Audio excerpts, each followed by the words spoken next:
from Karuna Healing Center. Today I want to talk about what it takes to go on a spiritual journey and what does it mean.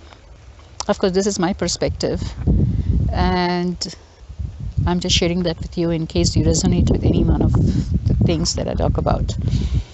So I've been on a spiritual journey maybe from the time I was born without realizing it, but more consciously in the last decade or so when I shifted careers and moved into energy healing and hypnotherapy and life coaching and started going on this inner journey of myself. As I go through this new path, I had to change and shift a lot of stuff within me to be able to embrace a totally new career in my life. I was in IT, by the way, for many decades, doing extremely well. So it was a big shift for me. So let's talk about what does it take to go on a spiritual journey. First of all, commitment. Before commitment, I think it even comes down to why do you want to go on a spiritual journey? What is it that you want to achieve? What is it that is not fulfilling you about your life today? What is driving you? What's your motivation? I think that's something we need to understand. Why is it that you want to go on this journey, right? Sometimes it's just that we have everything in life and yet we're not feeling satisfied. We are not feeling fulfilled. Or maybe there are things going wrong in your life and you're saying, you know what, I need to get out of this suffering mode that I'm in. And I need to find another path. Right? So whatever is your motivation, I think that's the first thing you have to do is create a journal for your spiritual journey and write down what is your intention on going on this path. Nice to revisit your journal once in a while because like pieces of the puzzle, a lot of things happen and sometimes you have to read back to see how much you have shifted or moved, or maybe a greater understanding of things that you knew long time ago, but now it's giving you more clarity. That's the first thing. Motivation is actually it's not linear, okay? Though you guys say 1, 2, 3, it's really not linear because the spiritual journey is not linear. So everybody will have their own path and will have their own way of reaching things. But you need to have a starting point, so you start somewhere where a lot of other people have started, and then you allow yourself to move off from what others are doing to finding another path and then going on your journey. It is an internal journey.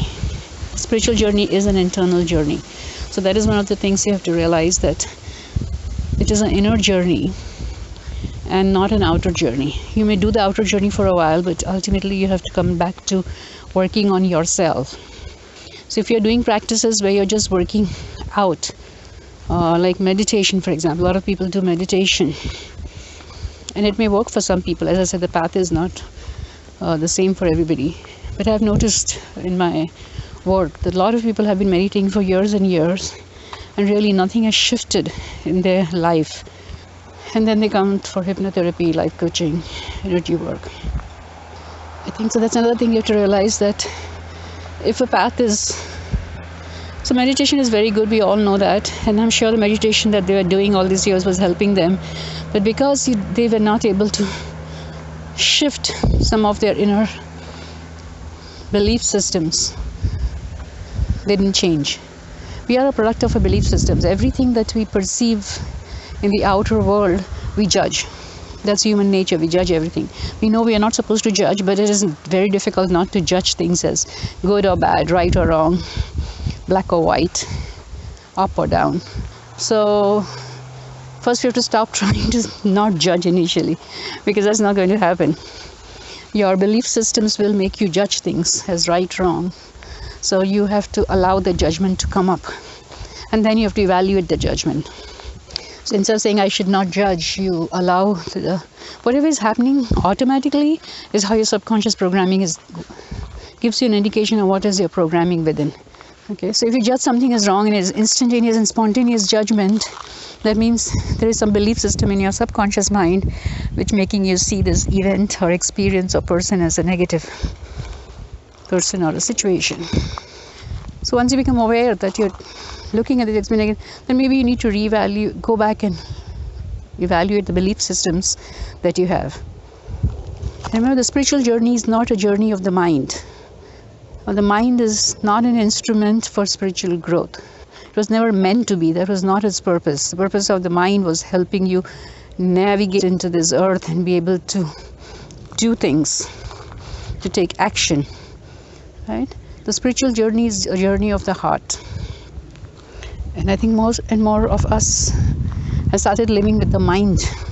Especially in the last 300 or odd years, we have kind of thickened our prefrontal cortex a lot, where we are just used to using the mind for everything, rationalizing, analyzing, right? In fact, we don't, even if our heart says something different, we overseed it with the mind, which says, no, you can't rest now because you are supposed to be working, where your heart's saying rest, but you won't. So we are become a society where we stop listening to the heart and we listen to the mind all the time. But if you are that kind of person, you're going to have a little tougher time getting into the spiritual journey, because the spiritual journey is not about the mind at all. So when you start evaluating your belief systems, your mind is going to protest and come back with all kinds of rationalization as to why you are right in judging this event as negative. And if you stop there, you're not going to grow, basically. Therefore, it's nice sometimes to have somebody else, a life coach with you, who can help you look at things differently, who can work with you and keep you committed to the path, keep bringing new ways of perceiving things to you. Maybe help you look at your beliefs and really evaluate whether they're true or false. Because like Einstein said, you can never solve an equation from the same level of consciousness in which you created it. So you have to be in a different level of consciousness to solve a problem that you created in one level of consciousness. So that's why you need somebody else many times, because that other person has a different level of consciousness than yours. And of course, you're looking for somebody at a higher level of consciousness than you, because you want a creative solution. A person at a lower level of consciousness than you is going to just keep you in the same paradigm by saying, yes, you're right. Yes, yeah, of course, that is wrong totally. And that will just make your belief even stronger that other people think that your analysis is correct. So that's why you need somebody at a higher level of consciousness who can help you and guide you to look at your beliefs differently. So going on a spiritual journey requires commitment. Right? The mind has been used to being a master all your life and for many, many lifetimes, if you believe in reincarnation. So it doesn't want to let go of control. So it will find all kinds of excuses why you cannot take time out for your spiritual practice. So that's one thing you have to do, is a commitment. The second most important thing is committing to it, committing to your spiritual journey. It doesn't matter what excuses your mind comes up, transcending those excuses. However legit they seem, you need to find a way to transcend those excuses. So if you have committed to doing, say, meditation for 20 minutes every other day, then you just do it. Because when you commit, then the universe responds back with more help for you. But as long as you're taking your spiritual journey as a hobby, doing it whenever you have time, doing it as something that you do on the side, but your main life is focused on everything else. But this one is like, if you have time, you'll do it. Then you don't get much help from the universe. Then you're on your own. And then it's really difficult to go on that journey, because you need this help from the universe. The third thing on a spiritual journey, and again, as it's not linear, is believing in something greater than yourself. And that, I think, would block a lot of people, because people are unconscious that they are unconscious. So they don't even realize that they are unconscious and that they're living their life like a robot. So that is, I think, another thing that you need to have, or need to find a way to develop, is believing in more than the five senses, believing in something higher than yourself, believing that there is some higher intelligence out there, that everything is not randomly created on this planet, creator out there which is creating. And whether you call it God or higher consciousness or universal consciousness or spirit or soul or whatever you want, it doesn't really matter the word. I'm just going to call it higher self. So you have to believe in something higher than you, and I'm just calling it higher self. Look, again, there are layers of truth, so let's not get down that path. So let's call it higher self. So you have to have some belief that there is something higher, and you want to achieve that higher state. You want to reach that higher state. Okay, so you have to have a belief in something higher. And that higher thing cannot be perceived by the mind, because the mind is not made for that, the higher levels of consciousness. Therefore, we talk about transcending the mind on a spiritual journey. Because as long as you are in the mind, in the world of thoughts, you are not going to be able to perceive the higher levels of consciousness. They can only be perceived through your heart. So that's the third thing, is belief in something higher than you. So you have commitment, you have belief in something higher than you that you need to have. And I think the important thing to realize is, depending on how fast you want to grow and accelerate your spiritual growth, you have to have courage. And I think that is really important, because without courage, they just won't happen. That's as simple as that. Your current reality is created by the current set of belief systems that you have. If you want to go to another reality, you have to let go of your current beliefs in certain aspects of your life and create new ones. So you have to let go of the box you are living in. At least some parts of the box, you have to move the sides and make it bigger. And that is very painful. That can be really painful for a lot of people. And unless you are experiencing this deep level of emotions when you're going on a spiritual journey, like sadness and pain and discomfort and unease, unless you're experiencing those things at a much deeper level, you're not on the spiritual path, let me tell you. So if you're scared of experiencing those feelings that you term as negative, then you're not going to go on the spiritual path. But if you're just looking for something where you go and always feel good, and you never feel anything bad and sad, then you're on the wrong path. Because in the spiritual path, all emotions are emotions, not right or wrong or good or bad.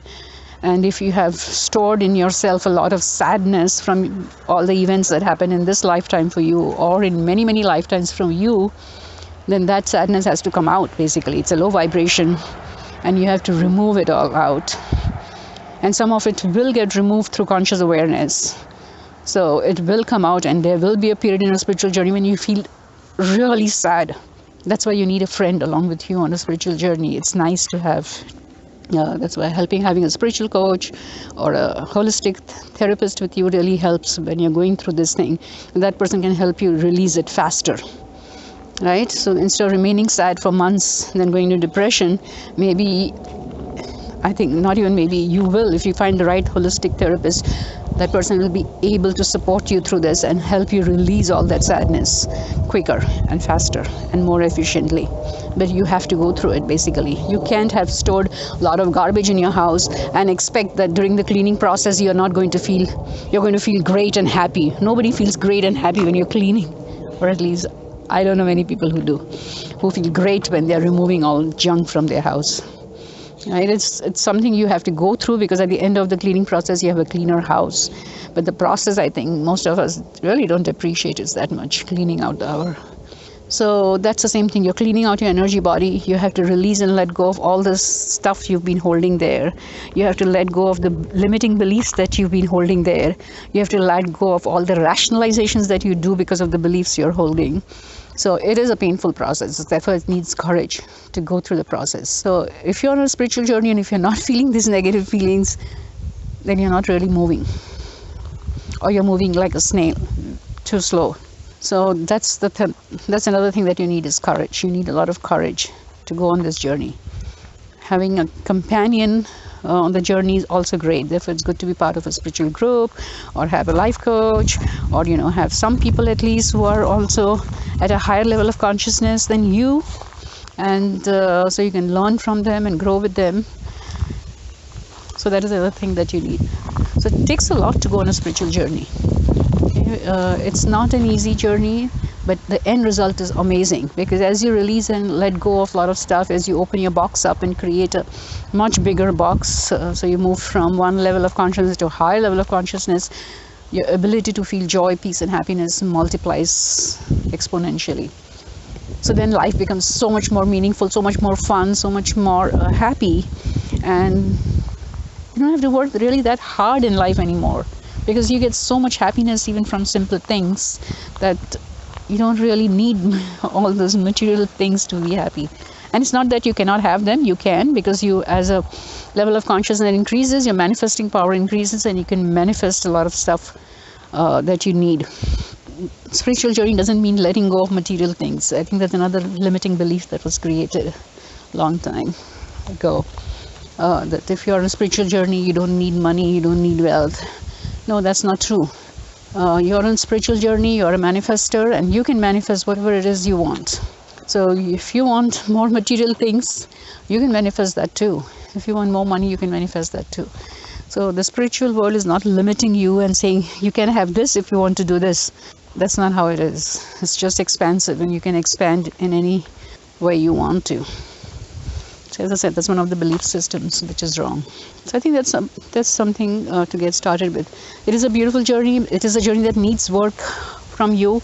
It is your journey, and you have to put in the work. Other people like me, I'm a life coach, I'm a therapist, I do energy work. I can facilitate you on your journey, but it's still your effort. The energy healing, it's more of passive therapy initially. So you just come lie, and the energy healer starts cleaning your energy field and removing stuff. So it might be a better way to get started for many of you, because if the active work is too hard, too difficult, it might be because you've got too much stuff in your energy field, and maybe you can have somebody clean up those stuff. At least even if they can clean 30-40% of energy field, that much energy is released, and now you can actively work on the other things where you have to learn things. Okay, but there is no way you can go on a spiritual path and somebody else can take you to enlightenment. It doesn't happen that way. And you can look up all the people who attain spiritual enlightenment and see that they all had an individual spiritual growth. They put in the effort. As a life coach too, and as a hypnotherapist, I can help you let go of limiting beliefs, let go of fear and stress and tensions and negative triggers that you have in your life. So all that will help you to go forward faster, because these are almost like ropes that are connecting you and holding you back. So as a therapist, I can help you release those ropes. Still, you have to put in the effort of, once the ropes are released, where are you going to run? If something is tethering you down, if I release it, do you know where to go? Right? And that's where the journey begins, is if there is somebody who can guide you and teach you some stuff and tell you what the possibilities are, and how many different directions you can go, and what are the different pros and cons of each direction, then you make the choice about which direction you want to go. Right? And you put in the effort. So if I am, as a hypnotherapist, giving you some things that you can do on your own, if you put the effort to do those things on your own, then you can accelerate your growth faster. Or you can just work with the person for many, many years and allow them to help you go through the path, and then you reach one critical mass, as I call it, time, when everything just clicks for you internally, and then you can go on your own after that. And that's what it is. It's journey is going on your own afterwards. But you need that help to reach the critical mass point, which is a turning point within you, where suddenly you have inner wisdom and inner guidance guiding you, and you know what to do next. The end result of, I think, every soul that is on this earth is to find eternal bliss and happiness. And if that desire manifests closer to your conscious awareness, then you will go on a spiritual path, because that desire will push you to get out of this mediocre life of pain, suffering, and move out of that and finally discover your own powers and your own inner qualities, your own soul qualities, so to speak.